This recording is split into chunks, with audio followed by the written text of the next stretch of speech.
Hi, my name is Rick Owen. Now, some of you may know me, some of you don't. Others think you do.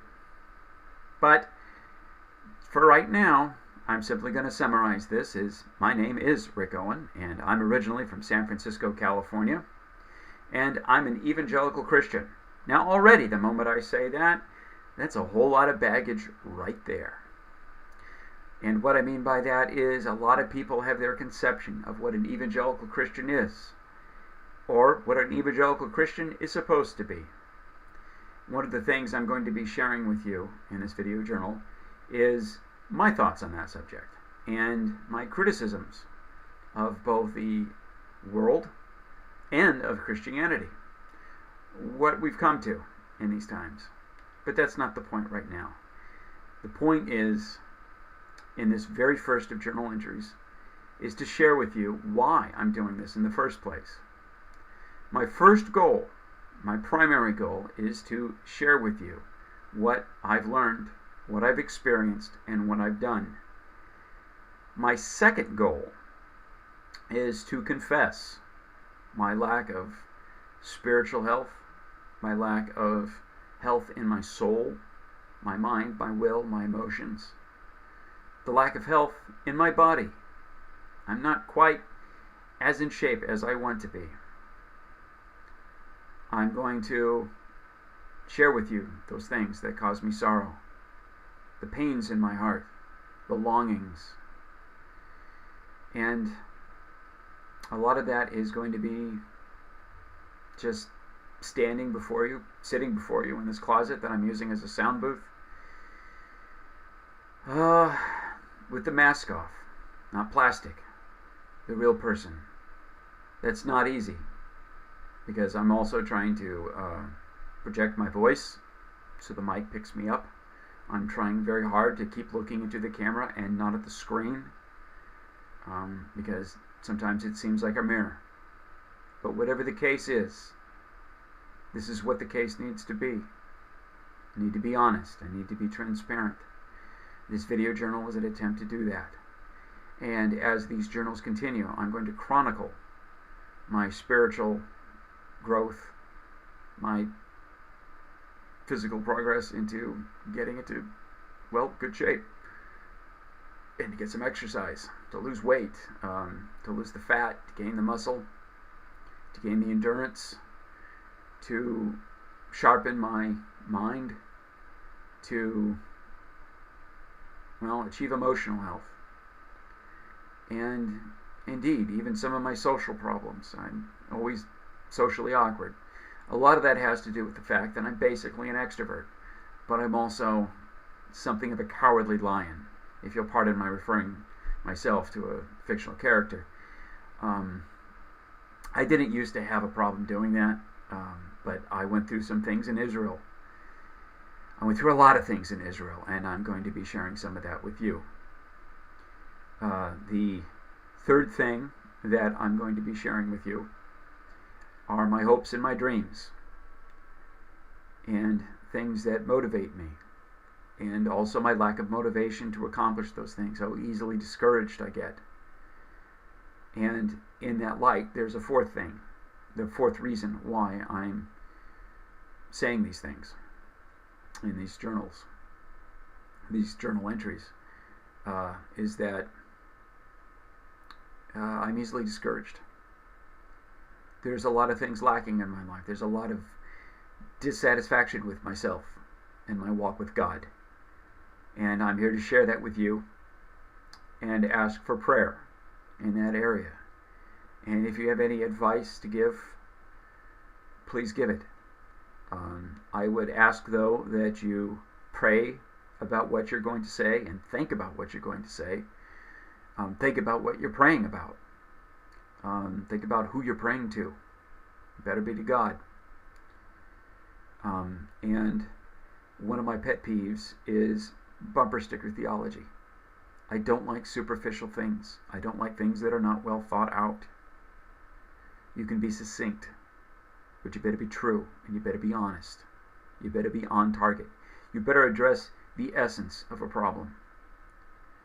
That's what I would prefer because that's what I need. I need help. There's a lot of things I need in terms of help. The most important thing, though, is prayer. I'm going to be sharing with you what is lacking in my life, what has always been lacking. I'm going to be sharing with you what God is doing in my life currently, both the blessings and the trials, the challenges, and the teachings, the lessons that I'm learning as I'm experiencing these things. One of the first journal entries after this I'm going to be making is talking to you about something my father shared with me a long time ago, something that I confess I am not currently walking in, which is prayer. What he called the practice of the priesthood, what I call the 9 pillars of prayer. Now, I have walked in it before. At some point, I usually get very discouraged by something non-prayer related, or maybe something even prayer related. And given my emotional problems, which I will be sharing more about as time goes on, sometimes prayer can be very painful, believe it or not. I tend to wallow in self-pity. I tend to overanalyze. I tend to worry. Peace can be obtained, but it is very elusive. And I am continually concerned about delusion. I do not like delusion. I do not like assumption. I do not like expectation. I don't like making excuses for myself, which means I don't like forgiving myself much either, because it feels like an excuse. I don't like pretending I'm a wonderful person. I don't like saying that you have this particular quality or that particular quality, or that I'm an expert in this thing or that thing, because that does sound like prideful talk. And I want to avoid that. I want to avoid delusion.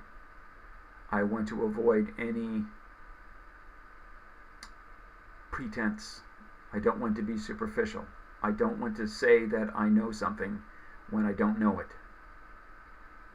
Nor do I want to avoid declaring that I do know something when I actually do. So these are the things that I'm going to be chronicling, and I'm definitely going to be, I would like to have your prayers. I need your prayers. I need to be praying for myself, and I need to grow. I need to get in better shape. And I need love. I am very much alone. I haven't had a girlfriend in 17 years. Well, more than that. 20, really, almost. 1993. There's been a few girls I've been very much interested in. One girl in particular that some girls I was infatuated with. One girl, definitely, I can honestly say I was deeply in love with her. And at the time, because it was inappropriate, I never told her. And by the time I did get around to telling her, well, it's debatable whether or not that was appropriate or not. I think it was, because I think it was very honest. I'd never assumed that she felt anything for me. In fact, I sort of expected that she didn't. But if that quest was to die, I wanted to die in the horns of truth. That never happened. I'm very much alone. And not only do I want to be loved, I very much want the opportunity, the open door to love. It's almost more important to me. And I'll be explaining why in future journal entries.